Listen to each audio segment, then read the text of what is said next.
Dit is Ondernemerspassie. Mijn naam is Alexliehappo en ik breng je energieke en motiverende interviews met topondernemers, starters en andere interessante mensen. So my guest today is the amazing Benji Bruce. He's a mentalist and motivational speaker and has been booked by huge corporations like Remax and Intel. If you want to know his fee, you won't be able to afford him. He's also the owner of speakinglifestyle.com, where he teaches speakers how to get high-paying gigs. Now, Benji is a very humble guy and doesn't like to brag at all. Benji, welcome. Hey, thanks for having me. Great to talk to you. So, you're a mentalist. Your origin is a mentalist, and you started with restaurant gigs. Yeah. I just started out doing a lot of restaurant magic. So I would basically go door to door and try to get hired by restaurants to perform some magic. And I did a lot of that. I did that for over 10 years. And then I switched to mentalism, where I like the psychology behind magic.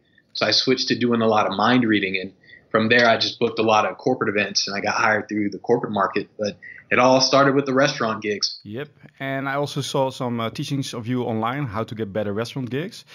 So you started from going from mentalism to corporate gigs like you get 20,000, 10,000. And now you're teaching other speakers how to get those rates. Yep.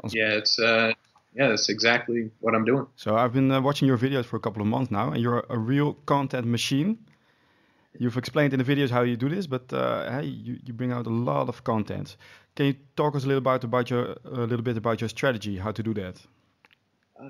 So basically, the way I produce a lot of content is I just kind of force myself to get really structured. So I basically said, okay, on this day, I'm only gonna work on creating the content, writing out the bullet points of what I'm going to say. And on this day, I'm going to film everything. And I thought, how can I do this in a very fast way? Because at first I used to write a lot. And I thought, let me write some blog posts. Let me do the SEO stuff. And I figured I'm better on video and I'm better just creating videos. So I started creating videos because I could run through a lot of videos like instantly. I could just record 30 videos all in one day in a couple of hours, if that, and then instantly upload those, schedule everything for like an entire month or 2 months. And so that's essentially what I would do with creating content is I got everything set up in Asana. So I have asana.com, and I just set up like boards inside of there in terms of what I'm going to write, what I'm going to create. And I have little things. I thought of little things like as I was recording with my DSLR camera, I would have this Bluetooth remote, so I don't have to actually stand up and click record and then go back down and sit back down and stand back up and go click record to stop. And then like I wouldn't have to do that. I could just press the button, so I could record videos just really, really fast, and I could get through them. So that's kind of what I would do with a lot of the content. And the strategy really, it really was just, let me just create a ton of stuff. That was the strategy, because what I realized after looking at a lot of people's content is you never actually know what's going to like really work. So you can't really predict it. And so what a lot of people do, I can't remember, there's a book called, now I'm forgetting the book. It's by the guy who wrote the originals. It's like Adam something, I believe, Adam Grant, I think that's his name. Mm-hmm. And in the book, he was talking about successful people in general. And he was saying that a lot of successful people, they just create a lot of stuff. So they just do a lot, and that's the difference. And eventually when you do a lot, something's going to stick. And that's what I thought with the content. I said, you know what, let me just do a lot, and something is going to stick. And so that's kind of the psychology behind that. And you're not doing this just for fun. You're running the business, speakinglifestyle.com, and there you teach speakers how to get gigs, how to get high fee gigs. So how did you, when did you decide to do this also, and why? I decided because it was a couple things. So I know what it feels like to want to do something for a living, but to not know how, and you feel like nobody's really helping you. So that was kind of the first thing that was going through my head. And the second thing, honestly, I got pissed off at all this advice out there in terms of here's how you build a speaking business, here's how you make money as a speaker and all this stuff. And people would say some basic information that you could read out of a $10 book, and it's stuff like, oh, you got to learn how to sell yourself.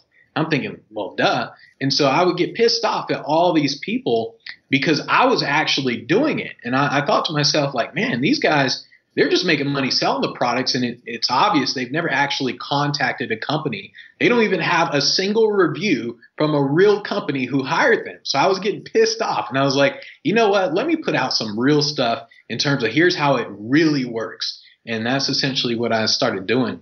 And that's why I started training the speakers. Okay. Did you start with local speakers maybe, or did you create a website right away? No, I just created a website right away. I didn't want to my basic thinking was I didn't want to do anything in person with Speak and Lifestyle. So I wanted it to be 100% online, because everything I do in person, it's hard to go from charging $15,000, $20,000, $25,000 for a presentation to doing a presentation for free. And so that's why I said, you know what? If I'm going to do stuff for free, I'm just going to create videos for free. I'm not going to go speak at an event for free about speaking lifestyle. So I basically made a decision where everything with Speak and Lifestyle is going to be online. I'm not going to go fly out to an event and talk about this marketing stuff unless they're paying 15, 20, 25 grand. So that's essentially what I wanted to do, is just all of it is just online. I just started the website and that was it. So for a lot of entrepreneurs, speakers, you mentioned amounts of 20,000, 25,000, that's mind-blowing to them. How is this possible without being writing a book or being on a TEDx or being really famous? How do you do that? Yeah, so well, you got to think. All right, so fame is like, people don't really know what to associate with value, or people don't really know how to predict what's valuable, and the only way they know how to predict what's valuable is through association. So when you combine one thing with something else and you associate the two, that's how you determine its value. And so that's what was going through my head, because I don't have a book, well, at least not a book for like the everyday people. I've never spoken at a TEDx talk, none of that stuff. But what I did think is that if you do want to charge $10,000, you got to look like a $10,000 speaker. If you want to charge $20,000, you got to look like a $20,000 speaker. And so what I focused on was image. I said, okay, how do I make myself look like I'm already charging this before I actually ask for it? And so what I did is I just created a website. Well, my website, if they go to benjibruce.net, that's where they'll see my main website for the speaking and entertainment. And I created this site, and I focused on the images on the site, the logos, and the names of like companies that I had presented for. So there's very well-known companies like Remax, Aflac, Ashley Furniture, Furniture First, Best Buy, all kinds of different companies that I said, okay, look, you can see reviews with these guys. And I posted all that stuff on my website to basically think, how can I make myself look like a freaking celebrity? So when they Google me, they're like, my goodness, this guy looks like a celebrity. He looks like Jay-Z. And so that was kind of the state of mind that I was trying to go into in order to get to that point where I could charge so much. And I knew this worked when I did an event out in Finland, and they basically contacted me like a little over a year. It was like a year and, I don't know, 3 months or something. They contacted me asking me to do a presentation in Finland. And so eventually we agreed to everything. They paid to bring me out and everything. It was like 20, 25 grand to bring me out. And so when I got there, I usually ask people like, oh, well, why did you hire me? And how did you find me? And I always ask them, like, how did you hear about me multiple times? That way I can really see how they heard about me. And so what he said something interesting. He's like, well, to be honest, I didn't know if we would be able to afford you or if you'd be like booked up already. And I'm thinking like, dang, they paid 20, 25 grand to bring me out. They booked me over a year in advance, and he thought I'd charge more and he thought I'd already be booked up. So that's when I realized, like, okay, my image is pretty good right now. And they said, yeah, but this was a special discount for you. No. Well, I couldn't say anything. I was kind of mad. Yeah. I was like, man, I could way more. I was like, man, if you thought I'd charge way, I should have said like 50 grand instead. So yeah, it's like a lot of people think in terms of I got to write a book or I got to do a TED talk or something like that to like build my brand, to build my image. And that's not actually what builds your image. Just because you have a book, that doesn't mean anything. There are a gazillion speakers out there who have a book who can't get on a stage to save their life.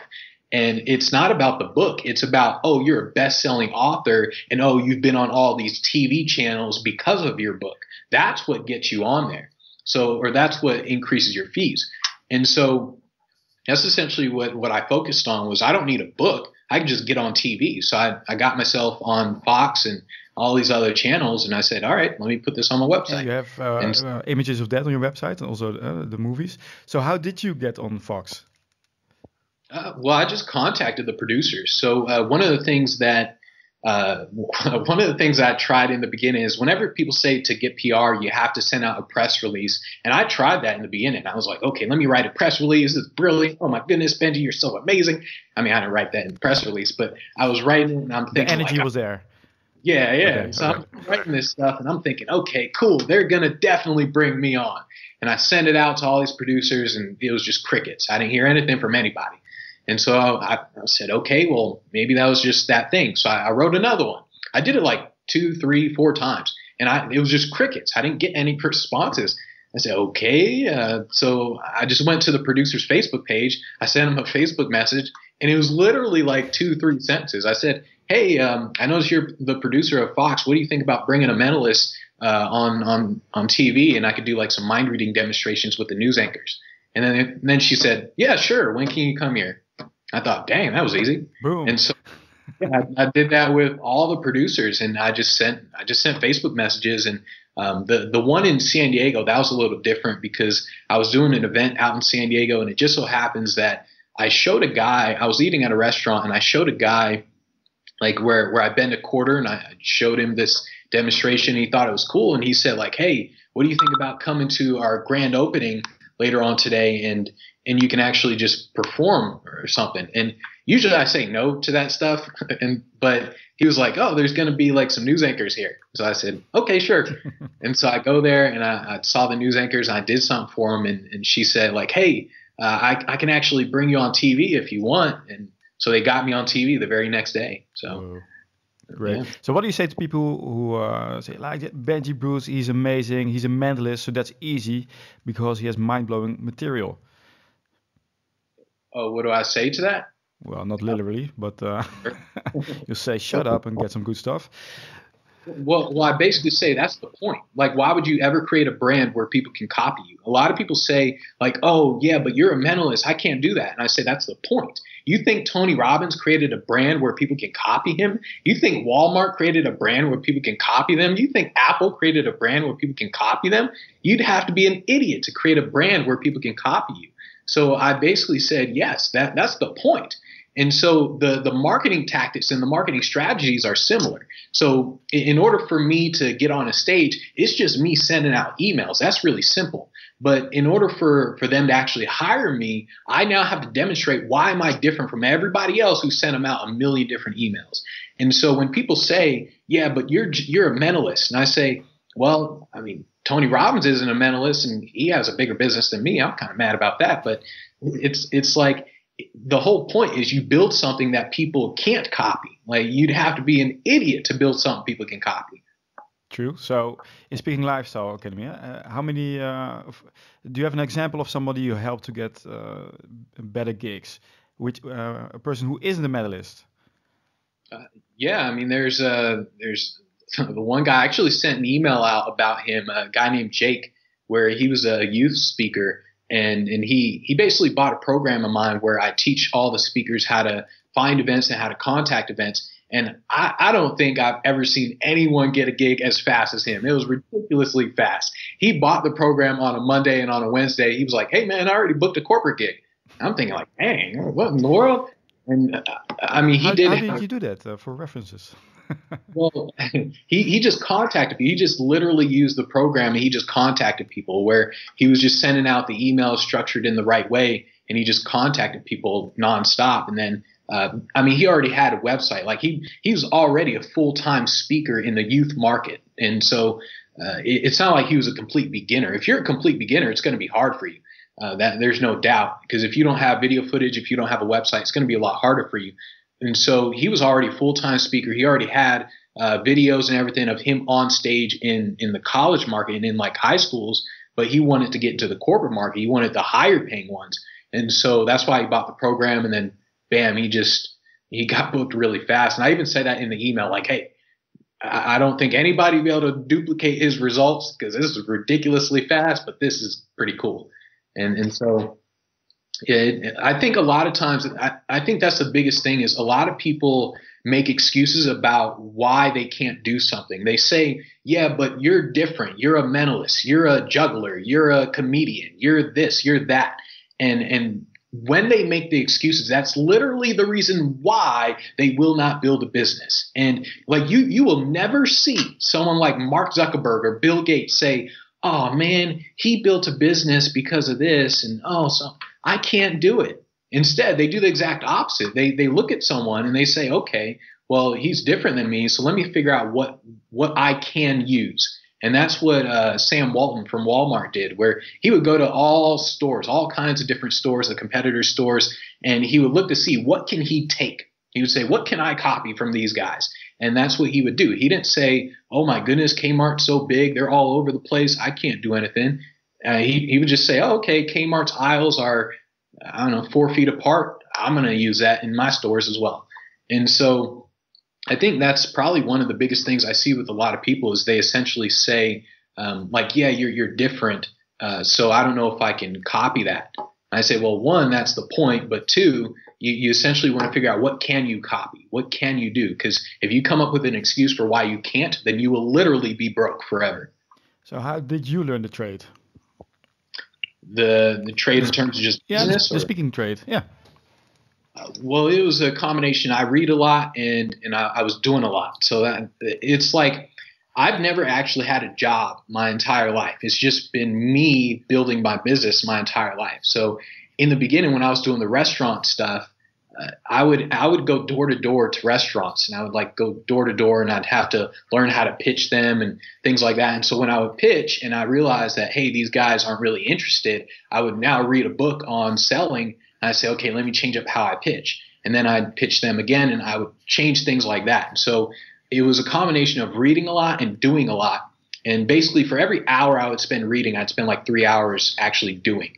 And so that was one of the reasons why I got mad at all the advice that was out there, because all the advice, I thought, it's clear that these guys have never done any of this stuff ever. They just teach other people how to make money speaking.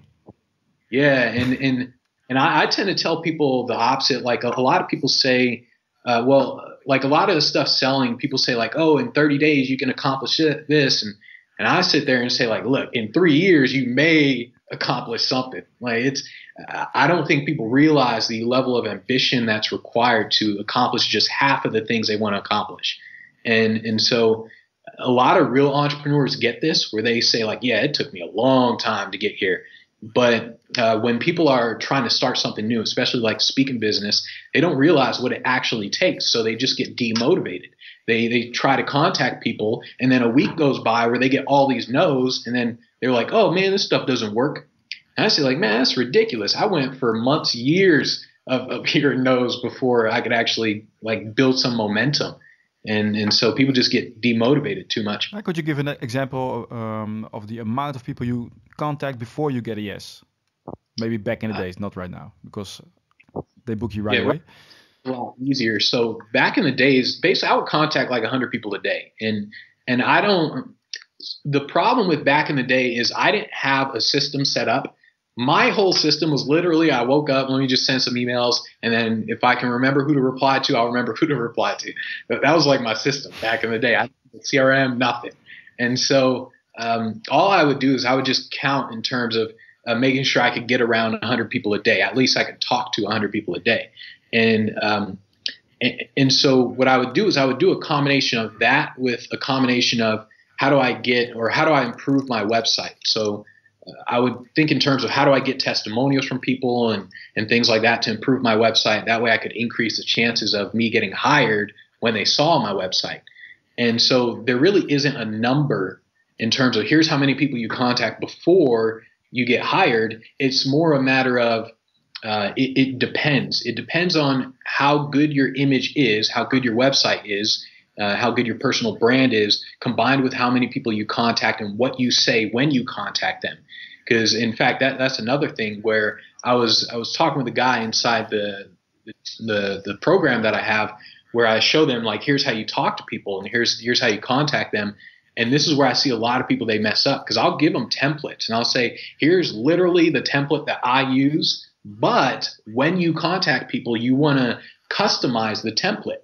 And so one of the guys, what happened was in the beginning, the first email that you send out is something like, hey, I was wondering who hires the speakers for your event. And that's pretty much it.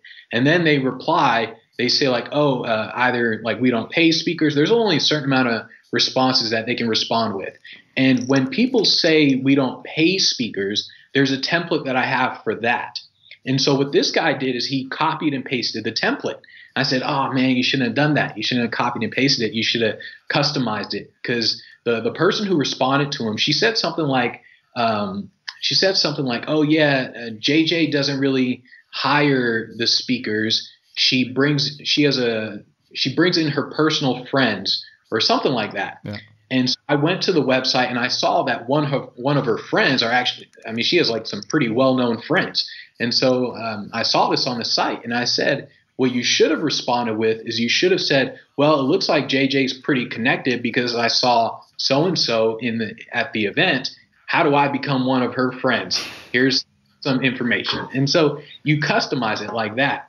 And when people, if speaker A can customize an email like that, they'll get booked a lot faster than the speaker who doesn't customize it. And the speaker who just says, hey, I'm a great speaker for your event. And so that's why there really is no number in terms of here's how many people you can contact before you get booked. It's a matter of how well you execute. No, of course not a number, but I'm talking about people who say, yeah, I contacted 5 people and that's it. Yeah, man. The amount of work is huge that you have to do. Yeah, I just want to pimp slap those people. I'm like, what's wrong? Contacting 5-10 people a week. Come on now. And also, I also want to talk to you about your YouTube channel because you became a little bit different. A lot more of you became into the videos. A lot more humor. What made you do that? The transition. You were a lot more serious in the beginning. Yeah, well, because in the beginning I was thinking, okay, let me just create some videos. No, I gotta just be professional and all that stuff. And then I started getting bored. Like I was writing these emails and I'm creating videos and I'm getting bored. I mean, this is me as an entertainer on stage. I'm used to just entertaining a group of people. And so I'm sitting here recording videos, writing emails, and I'm like, man, it's kind of boring. So I did it for myself. I mean, I was like, you know what? Let me just say some ridiculous stuff in these videos or write some ridiculous stuff in these emails. And I would literally laugh. Like I would be in a Starbucks. I'm writing an email where I say ridiculous things like I'd started out, hey, I know that you love me more than you love your kids. So I would literally laugh at myself while I'm writing this stuff. I'm like, oh, that's good. And so I was basically entertaining myself as I was creating the videos. And I do this a lot with friends as well. So with like all my friends who really know me, I'm like really sarcastic with them. And so I say ridiculous stuff. Like whatever you see in the video, I say 10 times that stuff with my actual friends. And so I just thought, you know what, this is pretty different and it's pretty funny to me. If people don't like it, that's up to them. So that's essentially why I started doing that in the videos. Yeah, and I like it. It's my kind of humor. So you only get the customers that you like, who understand that kind of humor. Otherwise, they'll be boring for you also. Yeah, and I really thought about it because a lot of it is sarcasm. And sarcasm is really humor for smart people because in order for you to understand sarcasm, you actually do have to be kind of smart to understand what it actually is. Thank you, Benji. So. I appreciate it. And you're also, by the way, you're also a motivational speaker. Yeah. It's a little bit of the Tony Robbins thing. Yeah. I called myself a speaker at first just for the image because when I called myself a magician, people would say, oh, can you do my kids' party? Yeah. I'm thinking like, man, I don't do no kids' parties. And so then I said I'm a mentalist. No one really knew what that was. So I could still kind of charge what I wanted to. But when I said speaker, a lot of people associate speaker with high fees. So I said, all right, let me just be a speaker. And then people actually wanted me to speak. So I said, all right, let me just do a motivational talk. So that's essentially why I started doing the motivational speaking. And also because I just really see a lot of people, they just need help with their state of mind. So, yeah. Very cool. Also, you started your own podcast. It's called Benji Bruce, I think it's called. It's tons of motivation about the how great people get ahead. I enjoy it very much. So, if people want to contact you for the Speaking Lifestyle, go to speakinglifestyle.com. You have several programs. Can you talk a little bit about those programs?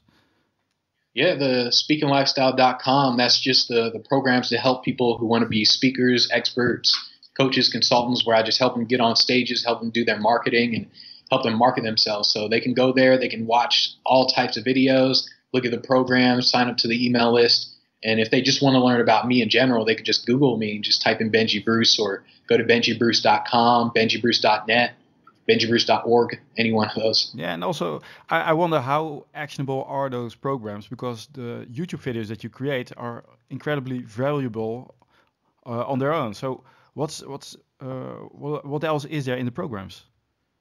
Well, the programs go into more detail. So it's like there's some good stuff in terms of the free videos. And if people like the free videos, they'll be impressed by the actual paid stuff.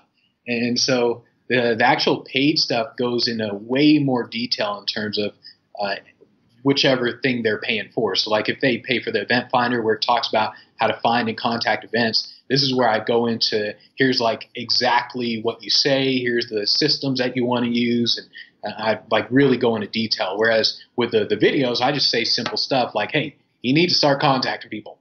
So, but how bad you buy the program? Now you go into more detail than that in the videos. It's more than that. No, I think it's very unique. I don't see this kind of business in Holland. So it's very cool how to see how you're doing this. And I'm watching it. I'm not a speaker yet, but I'm watching all of your videos because they're very funny and I enjoy them. And to all the people who are listening, go to his website, go to the YouTube videos. They are amazing. So Benji. Yeah, and I want to say this. So even though you're out in Holland, and a lot of people tend to email me like, hey, I don't live in the U.S. Does this stuff work for me? And I always say, like, marketing is marketing. It doesn't matter where you live. If you want to make an excuse as to I live somewhere else other than the U.S. and that's why it won't work, then that excuse will literally hold you back. And so I always tell people it doesn't matter where you live. Marketing is marketing. Yeah, very cool. Benji, thank you a lot. Thanks very much. And good luck, man. Cool. Thanks for having me.